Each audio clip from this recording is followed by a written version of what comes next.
All right, let's talk about something we experience every single moment but probably don't think about nearly enough, our sense of smell.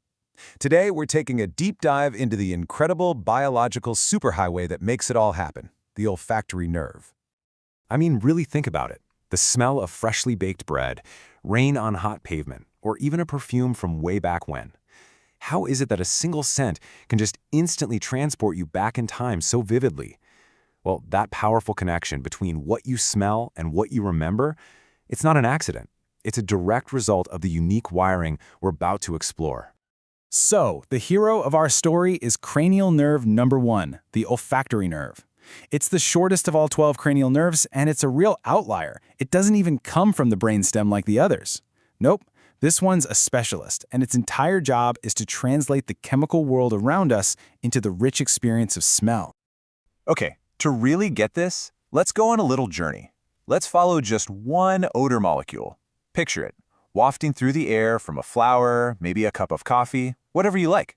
And we're going to track its incredible path from the outside world deep into your brain. Our molecule's very first stop is the olfactory epithelium. Now, this is a small patch of super specialized tissue located way up high inside your nasal cavity. You could basically think of it as the official landing strip for scents, where the outside world makes its first official contact with your nervous system.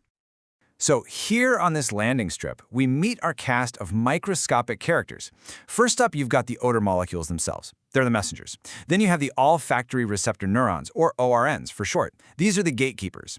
And attached to these neurons are even tinier structures, the olfactory cilia, which are like little antennas just waiting to catch a scent molecule as it drifts by. And here is where things get really, really specific. Each one of these gatekeeper neurons is a total specialist. It only expresses one single type of receptor. People call this the one neuron, one receptor rule. It's kind of like having millions of different locks, where each lock can only be opened by one specific key, and that key is the odor molecule. So, our molecule has found its perfect match, and it's docked onto a receptor. Now comes the real magic trick, the most critical part of the whole journey. Turning that physical, chemical connection into an electrical signal that your brain can actually understand. This is the great transformation. Now, this magic trick has a name, of course. It's called odor transduction. It's the biological alchemy that turns a chemical into a thought, a scent into a signal. So how in the world does it work? Well, it all happens in this lightning-fast chain reaction, kind of like a microscopic relay race. First, the molecule docks. That action activates a special protein, which immediately kicks off the next step, causing a huge surge in a messenger molecule. And finally, that surge throws open these little gates called ion channels. And zap, an electrical spark is created. That's an action potential. That's the signal, ready to be sent off to the brain.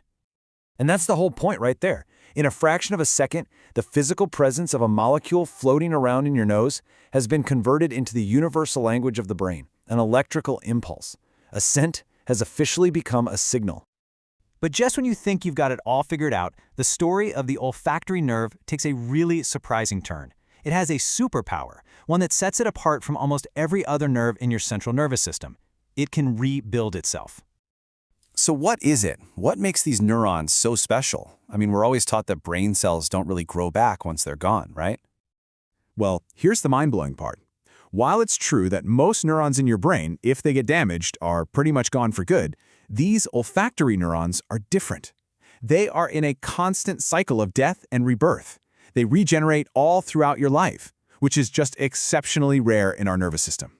And how is this even possible? Well, it's thanks for these absolute unsung heroes, the basal cells.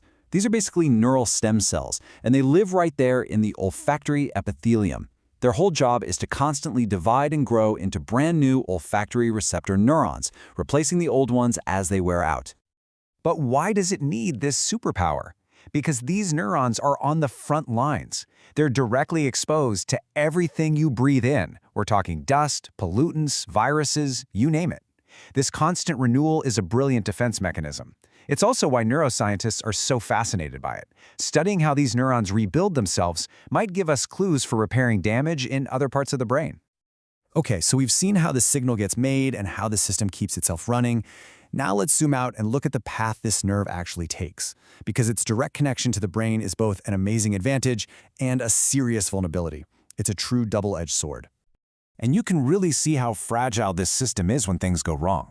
For example, our sense of smell naturally decreases as we age. A serious head injury can actually sever these delicate nerve fibers, leading to a total loss of smell called asthenia. And what's really interesting is that an abnormal sense of smell is often one of the very first symptoms of Alzheimer's disease. So here's why it's so vulnerable. The nerve fibers have to pass from the inside of your nose directly into the brain. And they do this by going through a bone structure that's kind of like a sieve, called the cribriform plate. This creates a direct, completely unfiltered highway from the outside world straight into your central nervous system with almost no barriers. And this highway, well, it represents two sides of the same coin. The good news?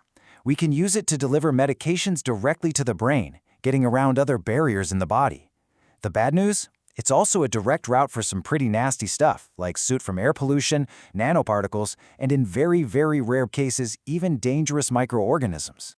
And all of this leaves us with a final, really big question to think about. We've traced the journey of a scent all the way from the air to an electrical signal. We've seen how this unique nerve can actually rebuild itself and provides this direct line into our most vital organ. So as we learn more and more about this incredible pathway, you have to ask, what's the next destination on this superhighway? What future medical treatments or new understandings of the brain is it going to unlock?